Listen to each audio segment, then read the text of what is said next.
नमस्ते, फ्राउंसर टॉक्स में आपका स्वागत है। मेरा नाम थॉमस है।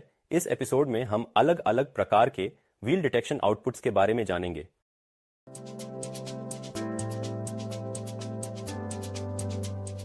पिछले एपिसोड्स को देखकर हमें पहले ही डिजिटल सिग्नल के इवैल्यूएशन और प्रोसेसिंग के बारे में जानकारी मिल चुकी है। हालांकि एक व्हील डिटेक्शन पॉइंट कहीं ज्यादा जानकारी देने में सक्षम है। डिफरेंट आउटपुट्स को समझाने के लिए आइए हम फिर उस डायग्राम का उपयोग करें जिससे हम पहले परिचित हैं, जो एक व्हील के ट्रैवर्सल होने के दौरान एनालॉग और डिजिटल सिग्नल को दर्शाता है।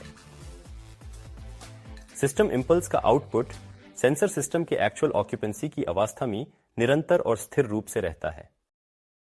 हालांकि इंपल्स की लेंथ बढ़ाई जा सकती है।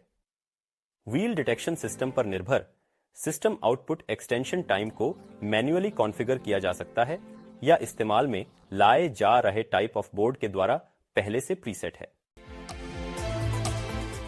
सिस्टम इंपल्स के अलावा इवैल्यूएशन बोर्ड विभिन्न डायरेक्शन आउटपुट्स उत्पन्न करने में भी सक्षम है।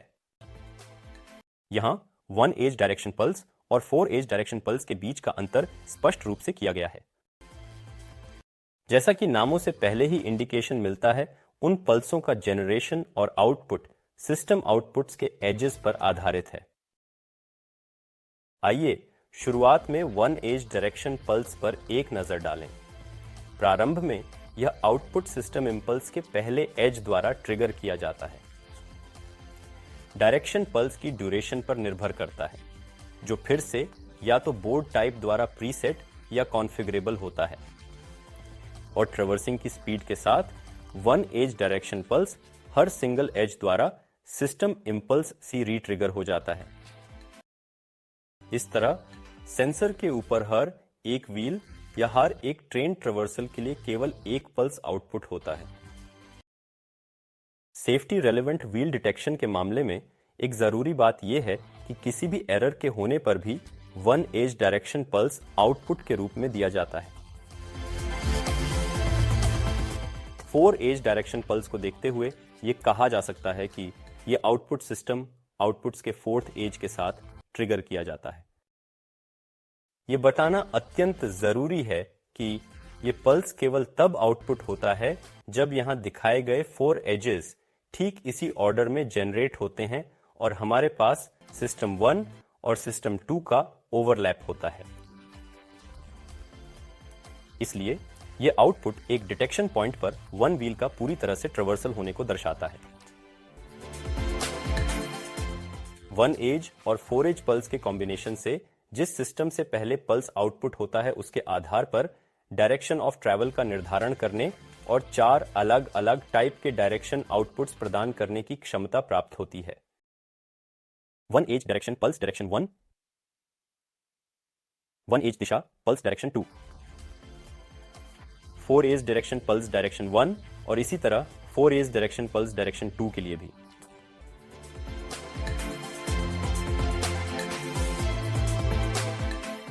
आमतौर पर इन आउटपुट्स का यूज क्यों किया जाता है?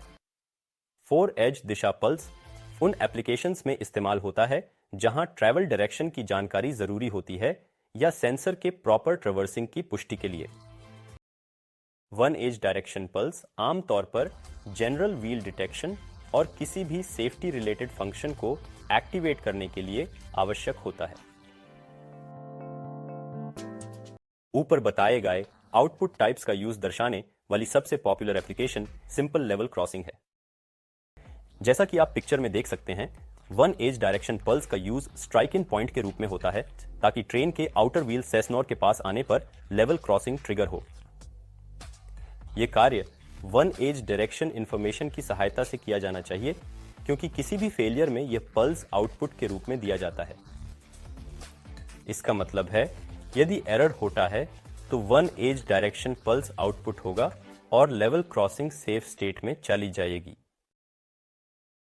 दूसरी ओर 4 एज डायरेक्शन पल्स का यूज स्ट्राइक आउट पॉइंट के लिए किया जाता है ताकि जैसे ही ट्रेन क्रॉसिंग से दूर जाती है, लेवल क्रॉसिंग को तुरंत रिलीज किया जा सके। यह कार्य केवल 4 एज डायरेक्शन आउटपुट का यूज करके ही किया जा सकता है, क्योंकि यह पल्स एक व्हील का सेंसर के ऊपर से प्रॉपर ट्रैवर्सिंग का इंडिकेशन देता है। चूंकि यह कमांड क्रॉसिंग की ओपनिंग को ट्रिगर करती है और इसीलिए सेफ स्टेट से बाहर निकलती है, हमें सुनिश्चित करना होगा कि इस प्रोसेस को एक्टिवेट करने वाला एक ट्रेन व्हील था, कोई और एरर नहीं।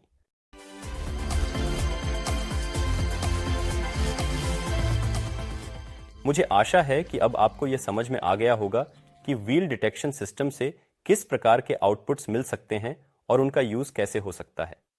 अगले एपिसोड में भी आपको देखकर खुशी होगी।